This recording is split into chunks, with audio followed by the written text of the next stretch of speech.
Okay guys, we do have the lowering springs installed both front and rear, and I was able to do the entire job myself. Kudos to me, right?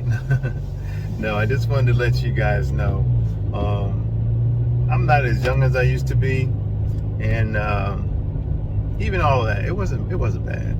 I don't want to use age as some kind of a handicap for this job, because it is really not that bad as long as you have the proper tools. Now, for the front install, it took quite a bit of time because you actually have to do one side at a time, and that's a good thing, just in case you forget exactly how something came apart. You can look at it. Definitely need an impact for the lower strut bolts where they attach to the steering knuckle, because they are heavy duty and they are on there quite tight. So yeah, I used the impact for those, and then you just tap them through with a hammer. It's not hard, you know, but they're splined, so when you put them back, they have to go back in the same way you took them out, so take note of that. But the job in of itself is not that bad. I purchased a new McPherson strut spring compressor, and that made all the difference in the world. I was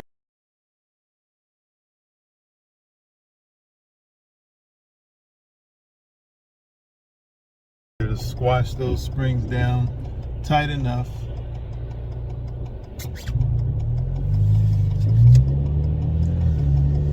so that I could get the nut off of the top of the strut and get the spring installed and uninstalled and back installed. Not going to show you a complete video of how that is done. This is mainly a driving impressions video. I did post up a picture, or I will post up a picture of the tools that you will need should you decide to do it yourself.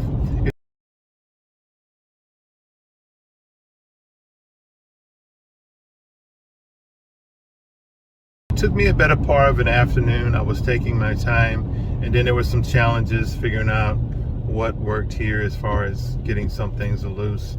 The main thing you'll run into issues with sometime on these cars is that it'll have a big nut on it, and then you'll have to hold that nut with, it'll have a and I'm pretty sure they do that because they want you to bring it back to the dealership and have it worked on.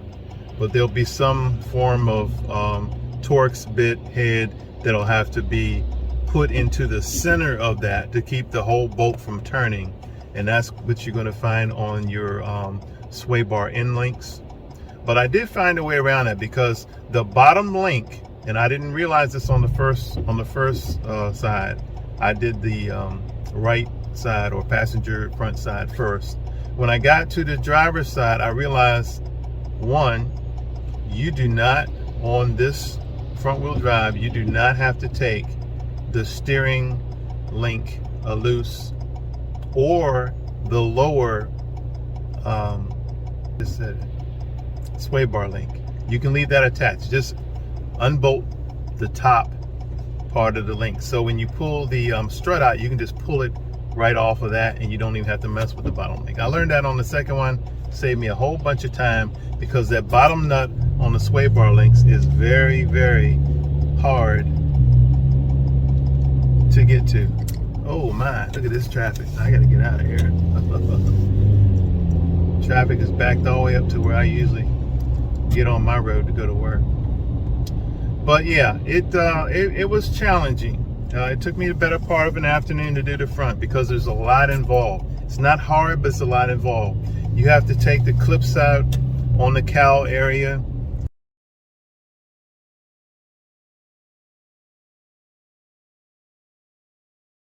Where your wipers are, so that you can get to the top strut bolts. Not hard. I saw, and I will tell you this, look at the video if you want to get a more detailed view on Real Trucks YouTube video on them installing a lift kit onto a Ford Maverick. Their video is going to be something that you can look at, so you'll get an idea of what I'm saying. But the main components that you'll be removing is the 2 big strut bolts down the bottom. There's 3 bolts that attach the strut at the top, and those are basically it. The hardest, one of the other things, that it's not hard, but it takes some time, and I bought a new spring compressor, as I did say. Getting that spring compressed. The new spring compressor that I have is so heavy duty, and it collapses the whole thing together. I've had those ones where you crank down one side, you crank down the other side. Those things are sketchy at best, and I've always felt like, man, this thing is going to fly off of here and kill somebody. But I bought a new spring compressor. It cost me like 89 bucks on Amazon, and man, did that thing work very well, and it was way safe. It was not, it's very heavy duty, and it was not going to fly off of there, and I can leave you a link in the description for that. Now, as for the ride, I put my wife in here yesterday and took her to get something to eat when I got done, kind of like a celebration of completing the job. And I did notice, and I think what she was noticing, she says it feels a little bit bumpier. Now, when you lower a vehicle, obviously there are going to be some trade-offs. What you're going to gain is handling, a looks stance for some people. I did it mainly for handling. I like the way it looks now, but you get a little less suspension travel. So if you're going to do a lot of hauling, heavy items, then maybe you shouldn't be, well, I would say categorically, I wouldn't be lowering my Maverick unless you were going to do something like an air ride, which is way expensive and overkill for what I do. This is my daily driver. As far as the ride, it feels pretty much the same as it did, other than being a little lower. And it is a little bumpier, and that's not really, in my opinion, because of the lowering springs.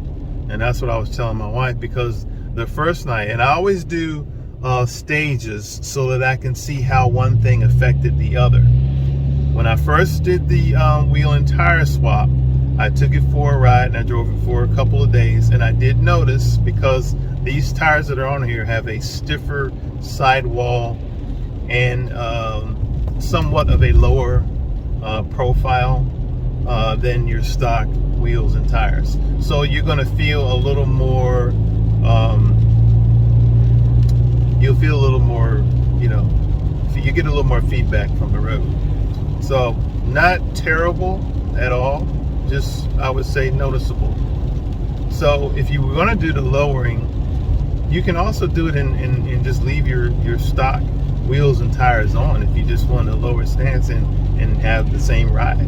But this, my vehicle, is being modified for, one, we're going to go to the track attack, as I said in the earlier videos, April 23rd. We're all signed up.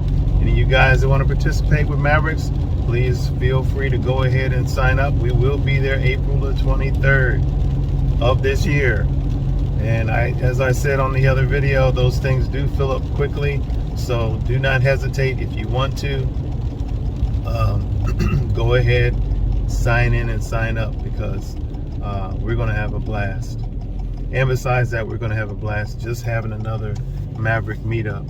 We could have did a slightly earlier date, but this part of the country, you might be getting snow. We haven't had any snow to speak of really yet, and here we are getting ready to turn February. So yeah, we've been in my opinion blessed, because some people love snow. The work that I do that requires driving all day, no, I'm not feeling any love for snow. But yeah, so getting back to the ride, I did notice the other day when I left out of the driveway, I wasn't expecting to, but I I backed out of the driveway at the same speed that I normally do, and I felt the little bumper guard ear dam plastic up front. It did. My driveway sits a little bit high up, so it did clip that just a little bit. Just just made like a just a slight scraping noise. But I'll be careful when I go in and out of there now. Now that I know, it just was one of those things that I wasn't thinking about it being lowered. But I love it so far. It handles great. The ride has not diminished, in my opinion. But it's not going to be for everybody. Like I said, you use your vehicle to haul a lot of weight, and these springs are really not much different in the ride quality. The only difference you have is that it is lower. Now, even that being said, this vehicle is not slammed, and that was not what I was going for at all. If you see the video and look at it as it's going down the street, it looks lower because you know that it's lower. But if you were the average Joe, you might say, oh, that's a nice looking truck. I like the way that looks.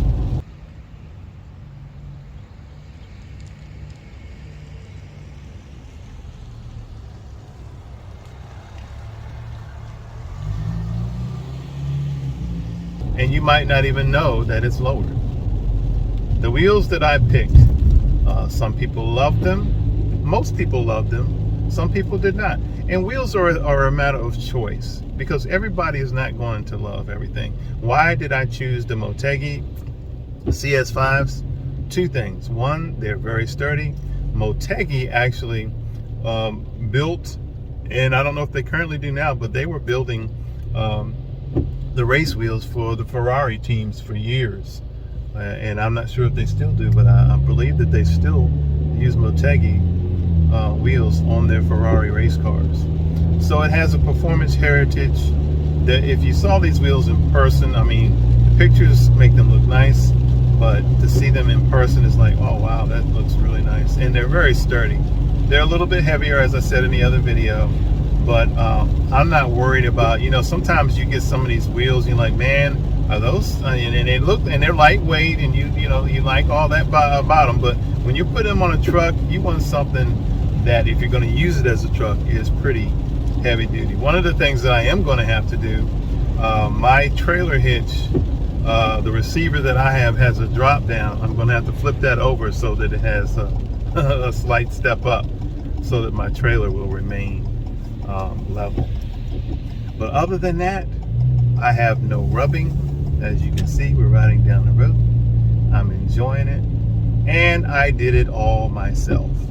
Originally, I had asked one of our viewers, and you saw him on one of the Maverick meetup videos, and his name was Antonio. He gave me some great advice on some things, and check out his channel sometime, because he's going to be doing some exciting things. I think he's going to start doing some YouTube videos. I don't know if he has a YouTube channel yet, but I think he should, because yeah, he's done some amazing stuff with his Maverick. And he gave me some advice, as far as what to expect and things like that. Because when I went to look, and I did look to see if there was any videos on installing these lowering springs, the Eibachs, on YouTube. Now, if they're there, I didn't see it or I didn't find it, let me know. But I would love to have just done a complete A to Z install video showing you every step of the way, but that just was not possible. It's raining today, and it did rain the day after we did the rear drop, so I had to take off a day and then use my day off to get this all done, and I couldn't take the time to stop and video everything, because anybody who knows or has done YouTube videos knows that it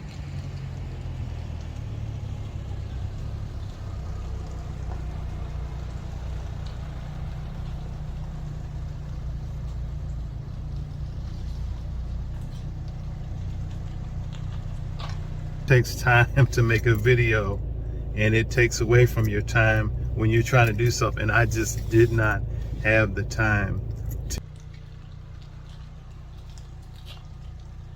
to do a complete, like I said, from beginning to end video. But I did, like I'm telling you, the highlights. We highlighted the things that was necessary because, yeah, I wanted you guys to be confident. One of the things you're going to run into, a lot of people told me, well, you're not going to be able to do it by yourself because you're not going to be able to get the strut back up in there and lined up and get those 3 bolts at the top lined it up. Well, this is not my first rodeo, so I had in my mind how I was going to do it, and it worked perfectly. And what I did, for all you guys who are going to try to do it yourself, when you put that strut back in, like I said, on the second side, I left the top of the sway bar link. I left that one. I only undid the top one, but I left the bottom one, and I didn't even take the lower tie rod and didn't even have to undo that at all. You know, in the video that I saw on Real Truck, they knocked that thing in and pulled it off. I didn't have to do that at all. I was able to get all that, and that saved a whole bunch of time. But what I did to put the strut back in and line it up, one, I made sure that the top was oriented so that the bolt holes were going to be about approximately where they need to be before I even slid it up in there. Put one of the lower bolts through. Then I was able to maneuver and jack that lower control arm up and get it positioned. And then I just reached in from the top. And I have long arms. I got like a 7-foot, a 7-foot wingspan. So I was able to reach under and position as I'm putting the bolts in at the top. Now, all you guys are not going to be able to do that, but thank God I was. And I made up my mind, you know what? I'm going to try it. If I don't get it done, I got tomorrow. I'll put it back together and I'll take it somewhere else. But you know, it wasn't that bad. I won't say it wasn't that bad. I will say it was not that difficult. And as long as you have a good number of tools, you can do it by yourself. I did, and it runs perfectly. I'm excited. I'm satisfied. Now we're going to let it settle for a few days. I'll go ahead and schedule an alignment so by the time they get to me on their list of alignments, I will take it in and get it aligned. One of the things that is unique to my vehicle that you will not have to deal with, I have the Steeda strut brace across there. So it created an issue, well, not an issue, but more work for me because I had to take the strut brace off first and then take the other 2 bolts off of the top of the struts where they mount to up into the vehicle. The other unique thing that I do have the hood struts. Now, if you have hood struts on yours, the passenger side where your windshield washer bottle, you're going to have to take that bottom bracket off. And I did. I took the bottom bracket off because you've got to move that water bottle out of your way. Other than that, those clips, like I said, you get under there and you pull all those clips off the cowl area. I had a little magnetic cup that I use when I'm doing the work so nothing falls. But even doing that, one of those, there's some other black nuts. I believe they're 8mm. It's either 8 or 10. I can't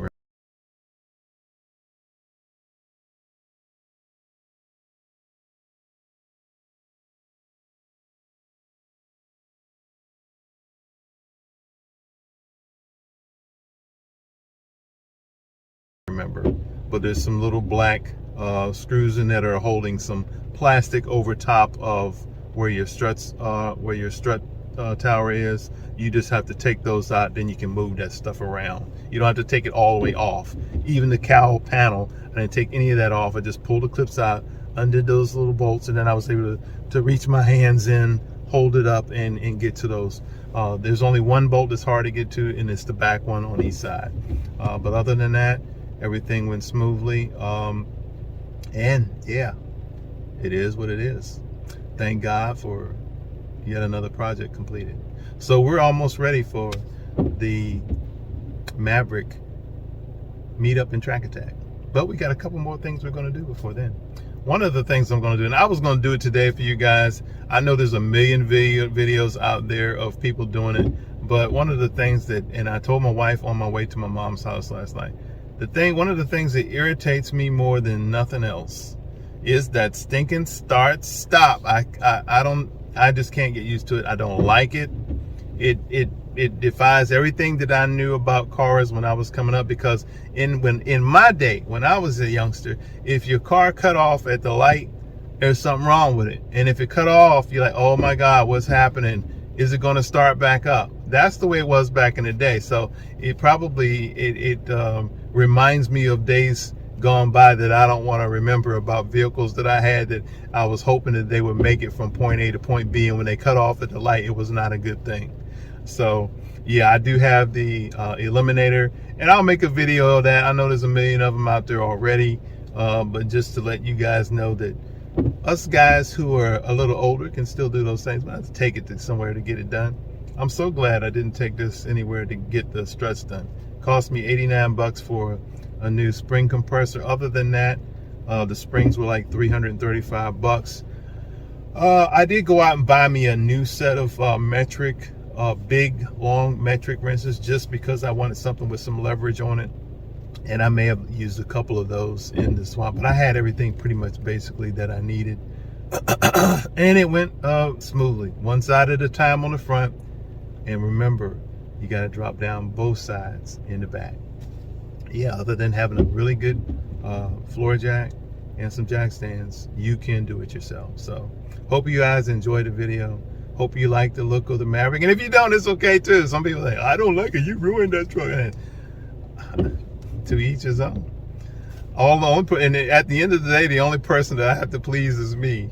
And if I can do that, you know, if I like what I've done, if I look back at what I've done and say, this is what I wanted it to look like, then that's enough for me. I don't have to have the approval of anybody. Some people have to have everybody's approval before they do anything.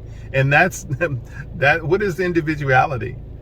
Is doing the things that you like to do. So many people in this day and time have to do what everyone else is doing. But the word of God says this: be not conformed to this world, but be ye transformed by the renewing of your mind. And you'll never learn anything new as long as you're doing what everybody else does. Remember that. Y'all have a blessed day, and I'll see you on the next video.